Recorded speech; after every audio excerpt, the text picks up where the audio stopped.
interview bi nga xamante ni ñaar sunu ay confrères di journaliste ca 7TV moom Maimouna Ndour Faye ak ki nga xamante ni moom moo di Babacar Fall Maimouna Ndour ba nëgëni si donc mi ngi en garde à vue alors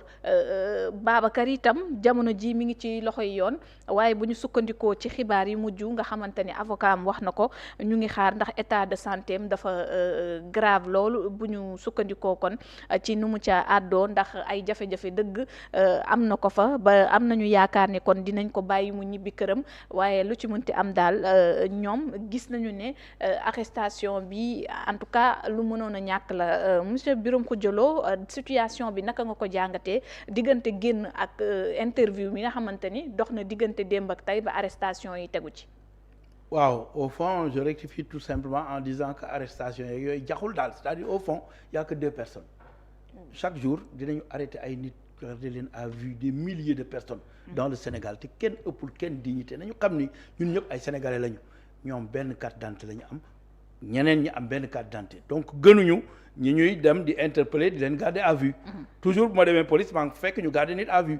donc il va falloir que ñu am raison garder def ndànk par rapport à cette situation là qu'est-ce qui s'est passé Madiambal Diagne nekk koo xam ni man je doute fort que journaliste la d'abord deuxièmement ñu toppee que loo xam ni du affaire journalisme c'est l'homme d'affaires Madiambal Diagne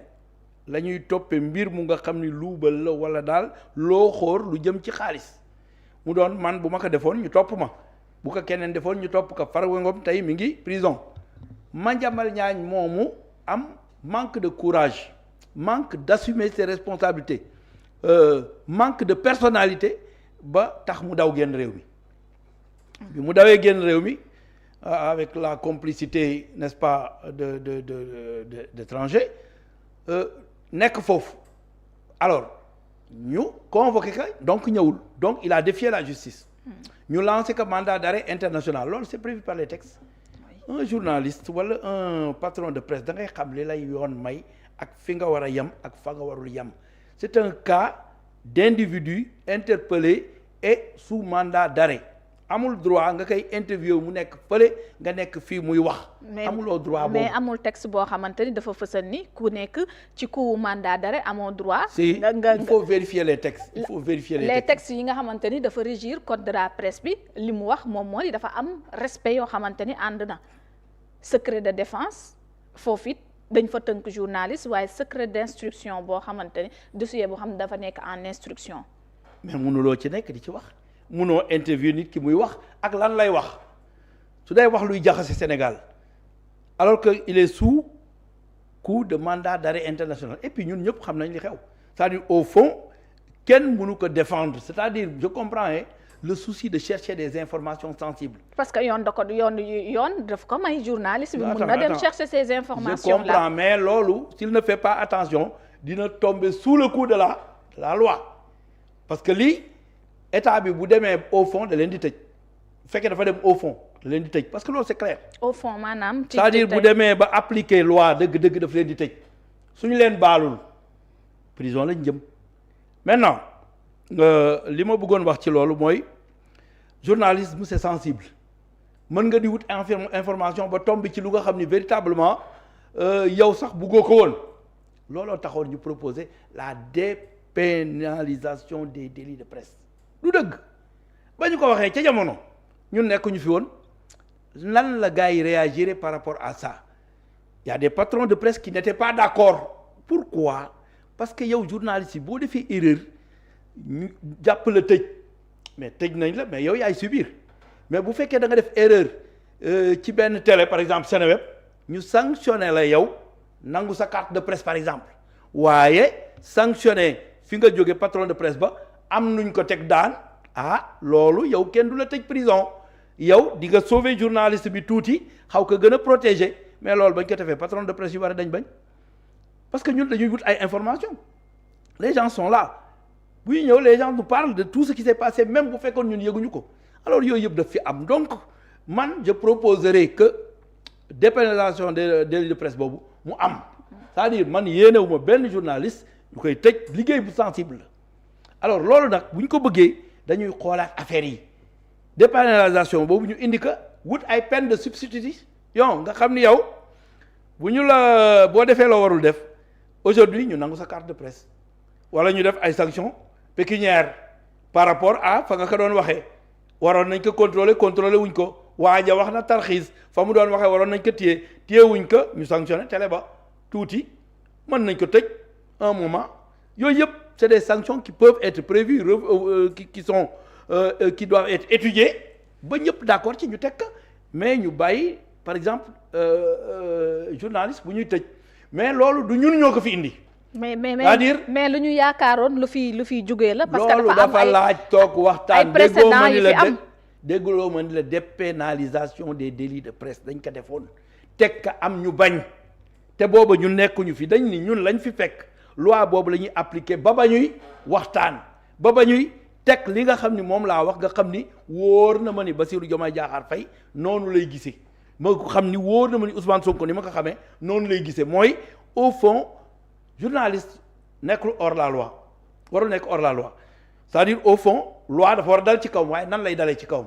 ñu fexe ba bañ ko tëj waaye fexe ba teg ay sanctions yu nga xam ni yeneen yu nga xam ni. kon tey moo gën a metti tey jii lii ndax mënul woon a ñàkk tey boo xoolee coupure signal yi nga xamante ni am na. ak arrêt émission bi keroog démb nu ñu ko amalee. si mun na ak ni ñu embarqué si journaliste la yóbbu leen embarqué wuñu leen dara c'est-à-dire à chaque fois les gens poussent le bouchon plus loin di wax. mais kenn gaañu leen kenn defu leen dara non moi c'est ce que je dis. xam naa Sénégal laa dëkk alhamdulillahi rabbil alamin xam naa nit ñi dañuy raisonner jàngalekat laa def naa 30 ans ci jàngale xam naa la psychologie des Sénégalais ak nu ñuy transformer wax pour bëgg ko garaawal. mais amoon na ay témoins. mais quoi témoin léegi tous ces gens là. ay témoins par exemple Babacar Fall bi ñu koy jàpp. ñi ko dañ ko dóor mu daanu génn nañu. dama lay laaj ñu ñuy wax loolu tey mais xanaa dañu fàtte démb li doon am loolu yëpp arrêté na. dañ doon brutaliser journaliste ci mbedd bi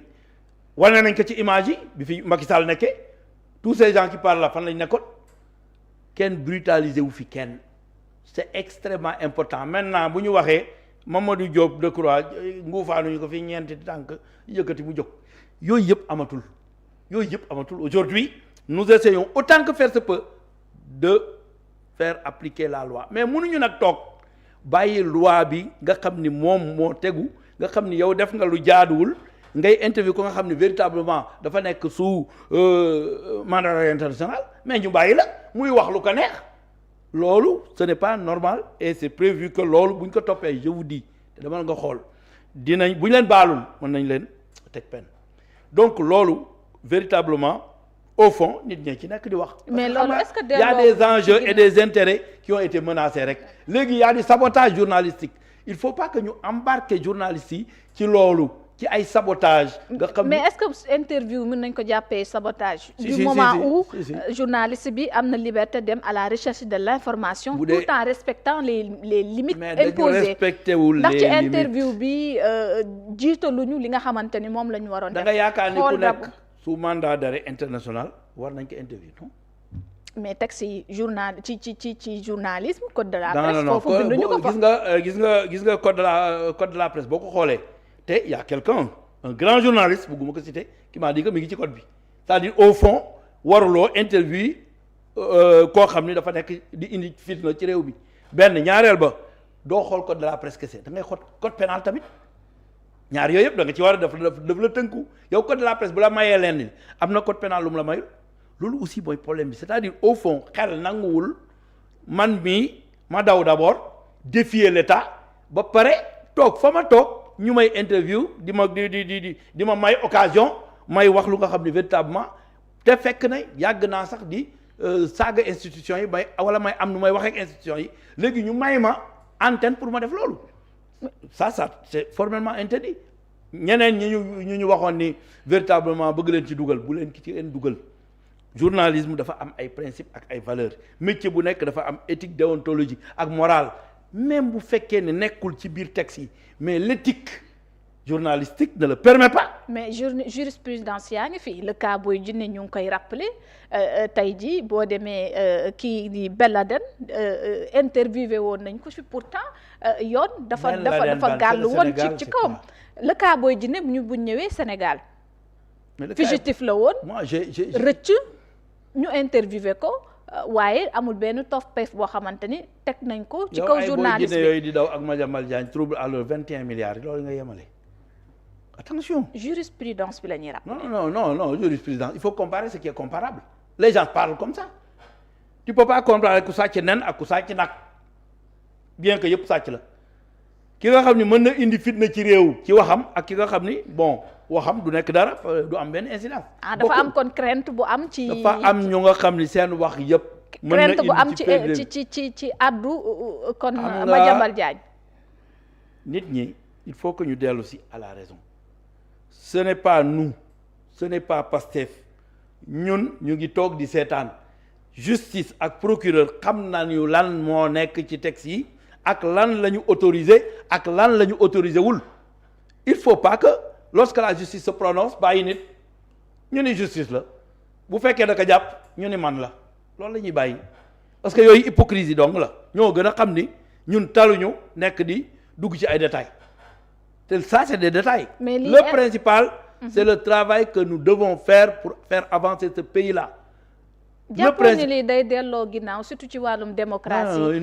tey ak nguur gi li ngeen wax yépp gis nañu li loi bi ñu voté ci accès à l'information. Très bien. yi éléments yi ndax duñu ne kon Sénégal dafay dellu ginnaaw ci wàllum journal ci wàllum démocratie ñu gis ay journalistes yoo xam te ne dañ leen a teg loxo ci exercice seen fonction. exercice sa fonction da nga am éthique ak morale ak déontologie boo xam da nga ko respecté benn ñaareel ba boo dee wax dellu ginnaaw da ngay xool fa ñu nekkoon ak fi ñu nekk léegi alhamdulilahi rabil alamin munoo wax dellu ginnaaw démocratie boo xam ne dañ jàppoon 2000 personnes tëj leen opposant boo wax ñu jàpp tëj démocratie boobu lañ jógee ñëw am liberté de la presse ñun ñi di wax lu leen neex mais liberté boobu c'est encadré munuloo wax lu la neex munoo def lu la neex munoo interviewer ku la neex c'est pas possible am na des paroles déstabilisantes yu nga xam ni waruloo ko mën a utiliser ñun nag ñun ñu ngi suñu réew téye ko justice nag dafay def liggéeyam liggéey boobu muy def ñun duñ ci interférer bien que les gens veulent parler de ça mais daal il faut protéger la fonction de journaliste. pourtant xeex ngeen ko fi de. loolu laa wax ba léegi loolu laa wax dama ni il faut ñu protéger ko muy dépénaliser bu ñu dépénaliser ba pare patron de presse yi nga xam ni bu fekkee wax nañ dara ci seen télé wala seen rajo wala seen organe ñoom loolu day dal seen kaw ñu bañ ko. mais il faut que ñu nangu loolu on ne peut pas vouloir une chose et son contraire yow bu ñu dee dépénalisation nga ni yow patron de presse d'accord aujourd'hui bu ñu jàppee journaliste bi moom ci moom cagal guyam nga koy bàyyee moi je suis pour que même pour l'éthique et la déontologie bu ñu waxee benn mbir ci TFM la jógee mu indi problème wala ñu waxee ka fa te waruñu ko wax TFM daf ci am responsabilité dañu ko war a def ay sanctions amende am na tëj temporaire am na tëj définitive am na retirer ta carte am na yooyu yëpp am na. c'est des sanctions yoo nga xam ni buñ ko jëlee journaliste bi mën na bañ tëddi kaso moi je suis pas pour que un journaliste di tëddi kaso parce que métier bi dafa sensible ça je suis d'accord. et je crois que Pastef c'est-à-dire au fond bu ñu kenn boole ak par presse bi sérieux ñu ngi liggéey normalement ñu ngi def li ñu war a def et véritablement ñaari nit wala ñetti nit mënuñu perturber presse bi et il y a des patrons de presse qui ont mais mënuñu ko minimiser ne ñaari nit wala ñetti nit mënuñu perturber presse bi si dafa mënuñu ko maîtriser parce que dafa am solo ci lii nga xamante ni tolluwaay la ak li nga xamante ni am na mënuñu minimiser ne ñaari nit kese mënuñu perturber ñaari nit yuy def lu ñu warul def mënuñu perturber presse bi te patron de presse yi wax nañ ko y a des patrons de presse yu def sorti mais tey gis ngeen dal ci kaw ñoom seen manière de faire c'est-à-dire ñoom mais ils sont pas hors la loi du def leen neex ñu bàyyi leen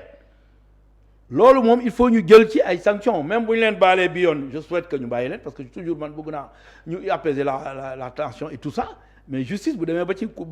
fa mu war a àgg da leen di condamner te loolu bu ñu ko deful aussi ñoom au lieu ñu conscient ni lii ñu def du dëgg bu ëllëgee ñu bañ ko def dañuy jàpp ni ils ont vaincu c'est des vainqueurs or le problème de fond mooy ku nekk war nga xam foo war a taxaw te xeex bi dafa am leneen lu nekk ci suuf du affaire ay kii wax na lii interview na y a des gens ils avaient des privilèges et des prébendes yu nga xam ne dañ ko doon am ci temps wu président Macky Sall parce que doxalul woon yoon dafa doon jël alalu askan bi di ko séddale ay nit loolu war nañ ko topp sax je suis peur que ñu topp ko jusqu'au bout moi je suis pas pour ceux qui disent que oui nañu apaiser avant d'apaiser il va falloir que ñu def justice ba pare donc aujourd'hui ñu mel na ñoom ñaari organe de presse nous avons combien d'organes de presse au Sénégal alors ñaari nit wax lu ñu warul wax taxaw interview ñu interpeller leen garder leen à vue en attendant kenn xamul luy am. tey presse internationale bi mi ngi ciy wax. presse internationale bi foog Reporters sans frontières tey jii kuréel yi tënk journalistes yi yëpp ba ci société civile bi condamné nañu arrestation bi mais loolu beneen xar kanam lay jox. mais ñoom lan lañ doon def ba ñu arrêté leen est-ce que ki ñu doon interview kooku dañ ko interpellé pour affaire journalisme kon journalisme lu mu ciy wut. ba indi problème maanaam journalisme yi juste liste yi ñu teg loxo looloo waral seen réaction. waaw moo tax ñooñu je suis d'accord. porté bi mu dans leur rôle. ils sont dans leur rôle loolu dañ ko wax ci texte éthique déontologie dañ ko teg ci code de la presse c'est-à-dire yow mii bu ñu la jàppee gars yi ils sont en devoir de te soutenir loolu bañuma ko mais nag sa waay bu tooñee même boo ko soutenir rek xam nga ni dafa tooñ loolu rek la. alors ci beneen pàcc li waral coow li yëpp moom mooy sortie bi Madiambal Diagne def. gis nañu nag malgré ça ñu gis ni circulé na ci ay information d'ailleurs am